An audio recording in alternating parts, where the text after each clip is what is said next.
Sir क्या किसी police officer को पुलिस स्टेशन में हमने कोई स्टेटमेंट दी है तो क्या वो कोर्ट में एडमिसिबल होगी या नहीं? देखिए, आपको एक इंसिडेंट बताता हूँ। एक बार एक दो लोगों के बीच में प्रॉपर्टी डिस्प्यूट चल रहा था, वो जो लास्ट 40 ईयर्स से चल रहा था। और एक पार्टी ने क्या करा कि बिना किसी कोर्ट से परमिशन लिए हुए दूसरी पार्टी को बताए हुए उस पर कंस्ट्रक्शन चालू कर दी। और जब वो दूसरी पार्टी को पता चला और वो मौके पे पहुंचा, तो उसने जो है ऑब्जेक्ट करा। तो उसने जो है पुलिस को मैनेज करके उसको पुलिस से जो है पिटाई भी करवाई, और उसके बाद उसको बंद कर दिया। और कंडीशन ये लगाई, तुम्हें तभी थाने से या चौकी से रिलीज करेंगे जब तुम सुलहनामा करोगे। और वो मरता क्या ना करता, डर के मारे जो है उसने पुलिस ऑफिसर के सामने जो है वो सुलहनामा कर लिया और स्टेटमेंट दे दी कि मैं जो है अब इस डिस्प्यूट को जो है नहीं करूंगा आगे, और सिविल कोर्ट का जो मेरा केस है वो विड्रॉ भी कर लूंगा।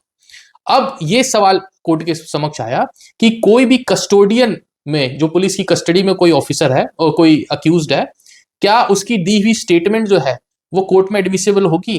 तो in terms of section 23 of Bharatiya Sakshya Adhiniyam, कोई भी स्टेटमेंट दी हुई to a police officer in the custody is not admissible in the eyes of law या in the court of law, only because reason ये समझा जाता है कि वो थ्रेट करके या कॉशन करके या जो है वो उसको जो है डरा धमका के वो स्टेटमेंट ली गई है। केवल एक ही एक्सेप्शन है, that statement should not be done in front of A magistrate. तो आप उस चीज से कभी भी आपके पास ऐसी कोई इंसिडेंट आता है जिसमें कि पुलिस ऑफिसर आपसे कहता है कि ये स्टेटमेंट कर दीजिए, आपको डराता है, धमकाता है, मारने की धमकी देता है, तो आपको कोई भी टेंशन लेने की जरूरत नहीं है। एज पर हिम जो भी स्टेटमेंट आपको करनी कर दीजिए, और कोर्ट में जो है दैट इज नॉट एडमिसिबल, क्योंकि आप उसका एक प्ली ले सकते हैं, साहब मुझे डरा धमका के मारने की धमकी देके मुझे झूठे मुकदमे में फंसाने के लिए जो है इन्होंने मेरे से जबरदस्ती स्टेटमेंट करा दी, और जो कि गलत स्टेटमेंट है जिसका प्रूफ ये है जिससे आप अपने आप का बचाव कर सकते हैं। तो ये आपने दिमाग से निकाल दीजिए कि कोई भी सर्कमस्टेंसेस में पुलिस ऑफिसर आपसे गलत स्टेटमेंट लिखने को कह सकता है और प्रेशर करा सकता है।